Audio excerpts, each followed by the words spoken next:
আমরা 7টা ট্রফি নিছি। আসলে এটা মূর্খতার পরিচয়। এই বিশ্বকাপ দলে যারা খেলতেছে কোনো দলই কিন্তু ছোট না, কোনো দলই কম বা বেশি এরকম করে আসলে এখানে রাইট নাই।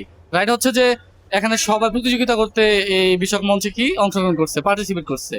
সো আমি বলবো কি খেলা খুব কন্টেস্ট হবে, প্রতিযোগিতা হবে অনেক।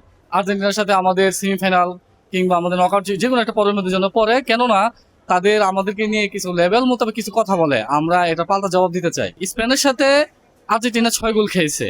আবার এই আর্জেন্টিনা আবার এই ক্যাপ ভার্দে স্পেনের সাথে খেলা প্রথম পর্বে খেলা ড্র করছে। তার মানে দেখা যাচ্ছে যে আমরা ক্যাপ ভার্দেকে মোটামুটি আর্জেন্টিনা থেকে ভালোই ধরতে পারি। তার মানে এখানে দেখা যাচ্ছে যে ওদের খেলা আমাদের দেখতে আসলে ভালোই লাগবে। আসলে এটা মূর্খতার পরিচয়, কারণ কেননা আমরা দেখেছি যে গত পর্বে যে খেলাগুলো ছিল এখানে জার্মানি আর্জেন্টিনাকে 4টা করে গোল দিয়ে দিয়ে এদেরকে বিদায় করে দিয়েছে। সেমিফাইনালে নকআউট পর্বে এদেরকে বাদ করছে, কিন্তু তারা দেখতেছি কি আবার এই জার্মানির পক্ষে নিয়ে সেভেন আপ বলে। কিন্তু এরা একবার চিন্তা করে না যে জার্মানির যে অলিম্পিক খেলা হয়েছিল তখন নেইমার উপস্থিত থেকে তাদেরকে অলিম্পিক কিন্তু আমরা ঠিকই জয় হয়েছিলাম।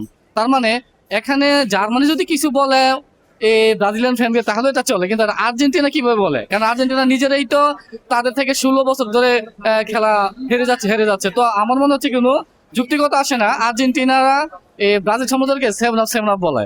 এবার সেভেন আপ বলতে পারে, যেহেতু আমরা 2000 থেকে নিয়ে এই পর্যন্ত 26 বছরের মধ্যে আমরা 7টা ট্রফি নিছি, তাহলে এটা একটা পজিটিভ দিকে বলতে পারে, কিন্তু এরা তো নেগেটিভ কথা বলে। ব্রাজিল 2016 চ্যাম্পিয়ন দল হেক্সা মিশন কমপ্লিট করবে, কেননা তাদের যে তারকা খেলোয়াড় রয়েছে রাফিনা, ভিনিসিয়াস জুনিয়র, আরো কিছু কিছু ডিফেন্ডার নিয়ে যে দলটা সাজেছে ডন কার্লো আনচেলত্তি, দেখা যাচ্ছে কি এখন আমরা 100% আশাবাদী যে আমরা আসলে আমাদের পারফরমেন্স দিয়ে আমরা অবশ্যই হেক্সা মিশন পূরণ করতে পারবো।